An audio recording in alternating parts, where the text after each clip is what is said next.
Welcome back. Wherever you are listening from, whether lying in bed, drifting beneath a soft blanket, or perhaps simply seeking a quiet voice to fill the silence, I invite you now to close your eyes, slow your breathing, and let yourself be carried gently and without urgency into the past. Tonight, we travel to the sweeping grasslands of Central Asia, to a time when there were no borders, no roads, just wind, sky, and the slow, eternal rhythm of hooves striking earth. This is the world of the Mongol Empire. Not the one of conquest and bloodshed, though those stories certainly echo through the ages, but a quieter, rougher world. One of smoke curling from felt tents, of fermented milk passed hand to hand, of aching backs and cracked knuckles, and the strange silence of a land too wide to hold.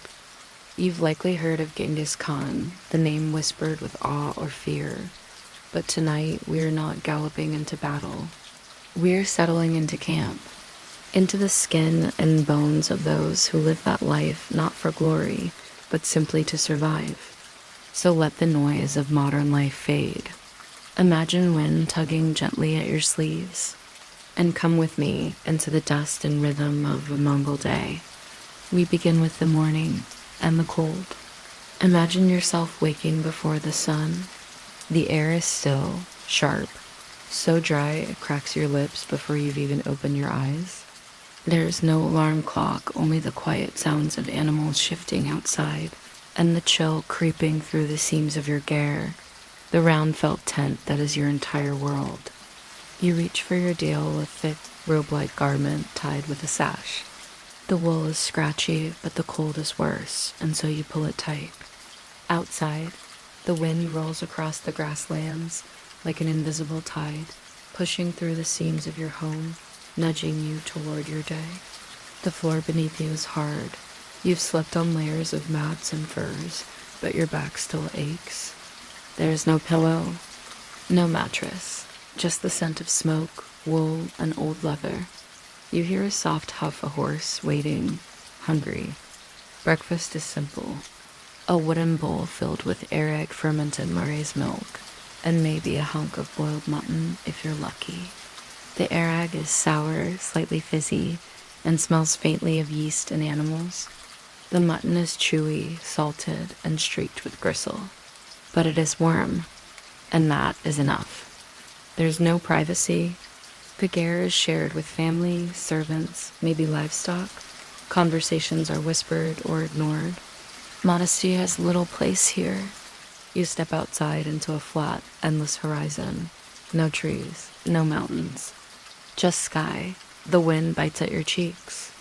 Your boots, made from stitched hide, are stiff from frost. Your first task is tending to the animals. Horses, of course, sturdy, stocky Mongol ponies with strong legs and sharper temperaments. You check their hooves, brush the dust from their coats, and watch their breath fog the air as the sun rises slowly over the steppe. If you're a woman, you'll also tend to sheep and goats, milk maize, prepare dried dung for the fire, sew garments, repair saddles, and oversee meals. If you're a man, there may be hunting, training, riding. And if you're young, you do what you're told. Children here ride before they walk. You are raised in motion. The saddle is not a tool. It is a second skin. You eat on horseback, sleep on horseback, fight on horseback, and riding is not romantic. It's not galloping through fields with your hair flowing in the wind. It's thighs rubbed raw. It's the permanent ache in your knees. Its saddle sore is deep, slow healing, covered only by layers of thick wool. There are no baths, only snow or water hauled in buckets. You smell of smoke, of sweat, of leather. And so does everyone else. Insects are a constant companion. The lice never really leave. You scratch always. Sometimes, when there's time, you shave your head to manage the itching, but only if your status allows it. Illness is common. There are no doctors. No herbs strong enough to fix what's broken. A fever is feared. A cough ignored until it can't be. And yet life continues. Not with complaint, but with rhythm. The rhythm of animals, of weather, of migration. Your entire world is mobile. When the grass fades, you move. When the herd grows thin, you move. Your gear is packed up, rolled tight, loaded onto oxen. There is no permanence. The ground does not belong to you. You belong to it. Meat is a staple, dried, boiled, salted, smoked. Vegetables are rare. Fruit, a gift. Everything must travel well. Spoilage is dangerous. Waste is unthinkable. And then there's blood not in violence, but in ritual. A goat is slaughtered not with cruelty, but with ceremony. Its chest opened carefully, the heart stilled with a single practiced motion. The blood is used. The organs are used. Nothing is thrown away. You learn early, survival has no room for softness. Still, there are quiet moments. A shared bowl passed around the fire. A carved bone game played in the dust. Songs, low and mournful, carried on the wind. Stories told from memory, because writing is rare. Laughter, dry and tired, but real. The Mongol steppe is not empty, it breathes. And you must learn to breathe with it, slow, steady, aware that you are just one moment in a much older rhythm. As the sun dips low, the gear glows faintly from the fire within. There's no electricity, only the orange light of coals. You settle into your furs again. The wind howls just outside. And if you are fortunate, you will sleep through the night. Because tomorrow, the routine begins again. Allow your mind to drift further back, before the armies, before the titles, before Genghis Khan became a name known across continents. There was simply Temujin, no palaces, no advisors, just a frightened boy, standing barefoot on the steppe, watching smoke rise from the ruins of his former life. Temujin was born around the year 1162, near the banks of the Anan River in what is now northeastern Mongolia.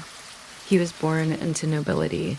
Yes, the Boringhistory clan, but nobility on the steppe was fragile, like frost in early spring. A title offered no guarantee. Power was never inherited, only seized. His father, Yasuge, was a respected chieftain, respected and feared. But when Temujin was just 9 years old, Jizube was poisoned by a rival tribe. Suddenly, the family's position collapsed. His mother, Heikelan, was left to care for her children alone. The clan abandoned them, cast out, unwanted, too weak to lead, too dangerous to trust. And so Temujin's family became outcasts living in the cold margins of a cold land. They survived on wild roots, small game, and scraps. Temujin was no prince in exile. He was a child scavenger. At one point, starving and desperate, he is said to have killed his half-brother over food. This was the crucible that shaped him. Not destiny, not divine favor, hunger, abandonment, and the knowledge that no one was coming to save him. As he grew, Temujin learned the harsh code of the steppe. Loyalty was everything, and it was rare. Alliances shifted like dust in the wind. Trust was given slowly, if ever. He was taken captive as a teenager by a rival tribe, the Taikaged. They shackled him in a wooden collar, heavy and humiliating. But he escaped, quietly, patiently, not with rage, but with strategy. He built alliances not just through fear, but through vision. While other steppe leaders ruled by birthright, Temujin promoted people based on merit. A stable boy could become a general if he proved himself. A slave could rise if loyal. This was radical.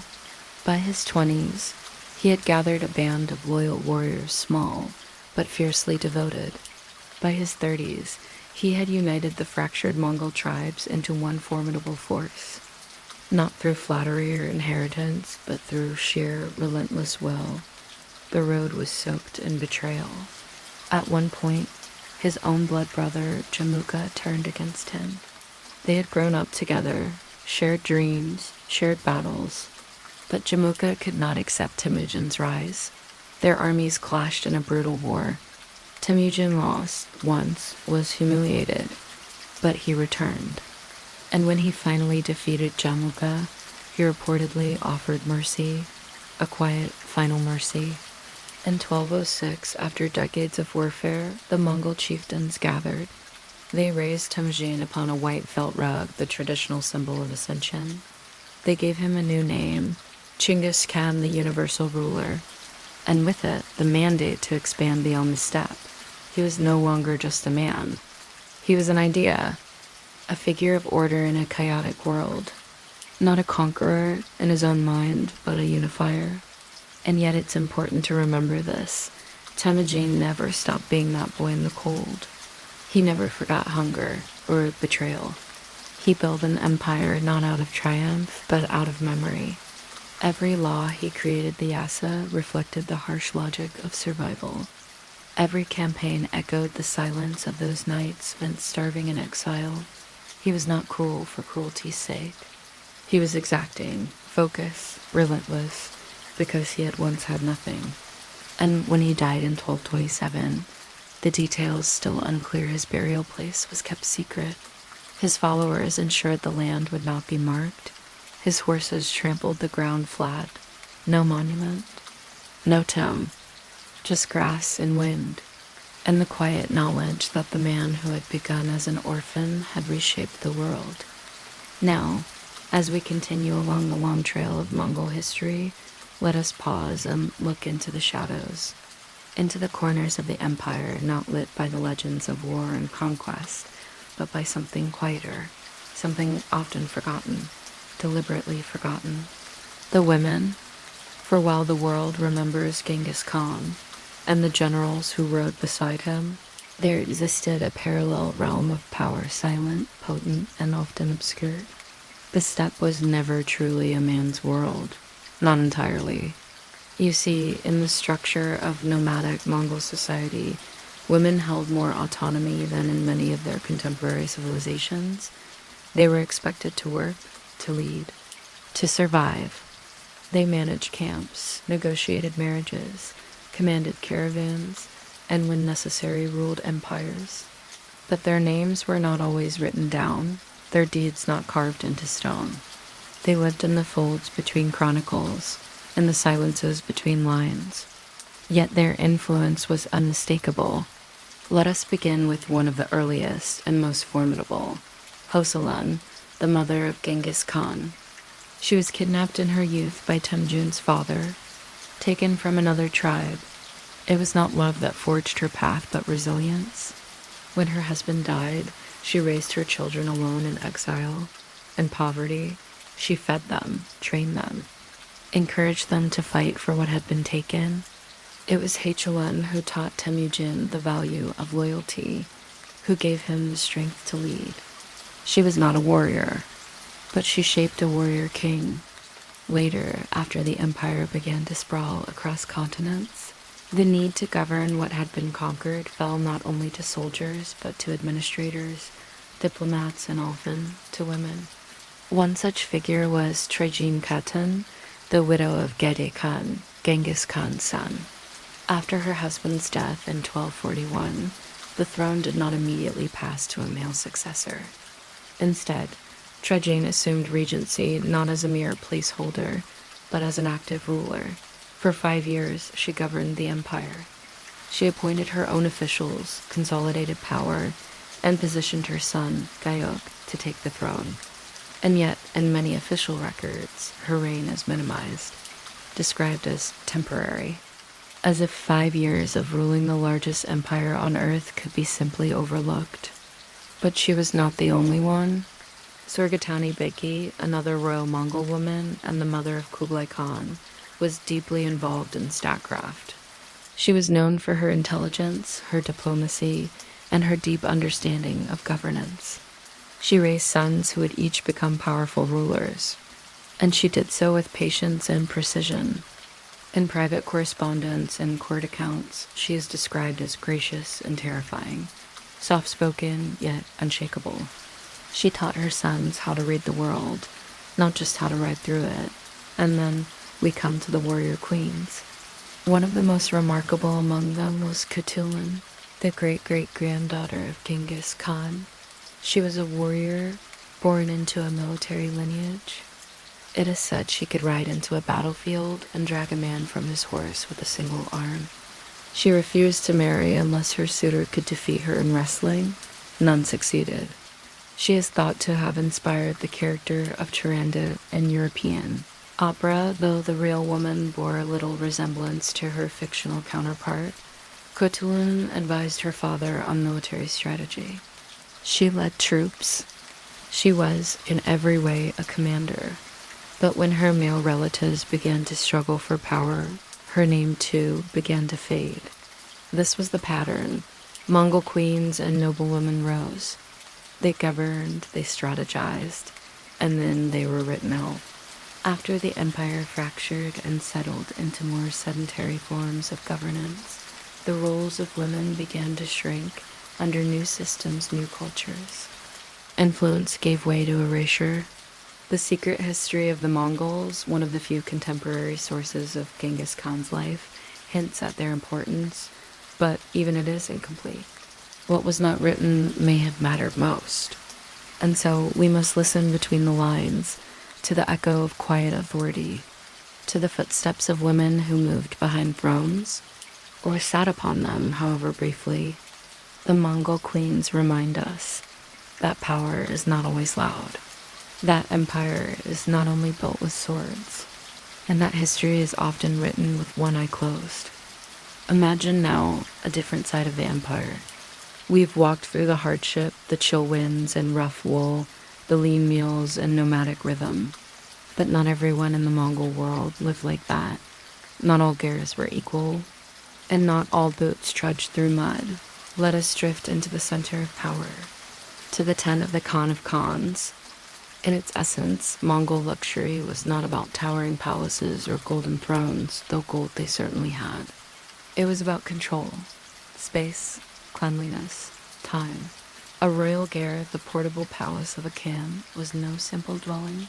It could be immense, circular like all gers, but layered in richness. Wool-felt walls embroidered with silk.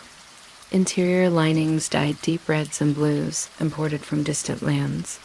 Wooden frames carved with motifs of strength in the heavens. Bronze braziers burning sweet-smelling wood, brought from far beyond the steppe. The air inside was warm, scented. Still, imagine entering, the clatter of the outside world muted.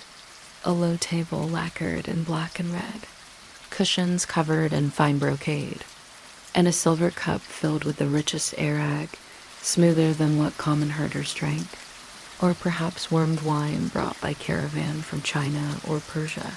Food was not survival here. It was artistry, the best cuts, the rarest flavors. Dried fruits, honeyed pastries, preserved delicacies wrapped in silk. Traders from every corner of the empire brought gifts and tribute. You might be served smoked swan, or camel milk cheese aged underground, or rice perfumed with saffron from a land you would never see. But it was not only food. Luxury was being untouched by wind, by struggle. It was having time to listen, not out of fear, but for pleasure. There were musicians' flutes, fiddles, voices in harmony, storytellers, poets, chessboards carved from jade. Caravans brought porcelain from the Song dynasty, scrolls from Baghdad, spices from India, ivory from Africa. And with the stroke of a pen or the tilt of a chin, a Khan could summon it all. They did not bathe in tubs, but in warmed water, scented with herbs. Their robes were not crude wool, but soft silk, lined in fur from sable or fox. Their boots were stitched with gold thread, their saddles inlaid with turquoise and coral. A great Khan might keep 1,000 horses, each with its own groom, each mare bred for speed or strength or elegance. They might keep falcons, trained to hunt on command, or panthers, leashed and fed by hand. Luxury in this world also meant people. Advisors, astrologers, physicians, Persian scholars, Chinese engineers, Arab mathematicians. They spoke in many languages, but each voice bent to the Khan's ear. There were wives, of course, and concubines, and children too many to count, but even among them, hierarchy ruled. The favorite wife's yurt stood closest to the Khan's. Her influence was silent but vast. And yet, even surrounded by such grandeur, there was something Mongol luxury never forgot: mobility. Everything, the wealth, the tents, the furniture, the servants could be packed up within hours, loaded onto carts, carried by oxen and camel. The Khan did not build castles. He carried his world with him. The greatest of Khans, like Genghis or Kublai, did not isolate themselves from the steppe. They did not become stone, they remained wind, even in death. When Genghis Khan died, it said his funeral caravan was so protected, so sacred that every living being along the path was silenced, some say, killed to keep the burial site secret. His final resting place was unmarked, unseen, somewhere in the folds of the land he had once ruled, because in the end the truest luxury was not silk or gold. It was memory, legacy, the quiet knowledge that a name carried by wind might outlast even the steppe itself. So has the campfire dimmed. The horses, once restless, stand quietly in the dusk. The last echoes of laughter from the day fade into the dark, and even the wind, that eternal companion of the steppe, seems to have lowered its voice. We have walked through a world both harsh and majestic, a world where survival was the daily miracle, where fermented milk and boiled mutton meant continuity, where songs and stories traveled farther than maps. You have felt the morning cold seep through woolen blankets. You've tasted the sour tang of arag and smelled the smoky breath of felt tents in winter. You've ridden with outcasts, with orphans, and with rulers cloaked in fur and power. You've met Temujin, not the legend, but the boy shaped by hunger. You've seen the silent hands of Mongol queens, adjusting the course of history with quiet strength. And you vague glimpsed the rare opulence of those who ruled not from palaces of stone, but from homes that could vanish with the wind. There is something timeless about the steppe. It resists permanence. It humbles stone. It favors those who move, who adapt, who endure. Perhaps that is why the Mongol Empire, though vast and violent, remains strangely haunting. It did not build to last, and yet it echoes still. And now, as you lie in stillness with the rhythm of this distant world lapping gently against your thoughts, you may find yourself drifting. Let the sound of hooves fade. Let the fire die low. Let the silence stretch out, soft and deep and long. Because in this moment, there's nothing you must do, nowhere you must go, only this a quiet return from the past into rest. If you liked this story, please hit the like and subscribe button so we can meet each other again. Until next time, good night and sleep well.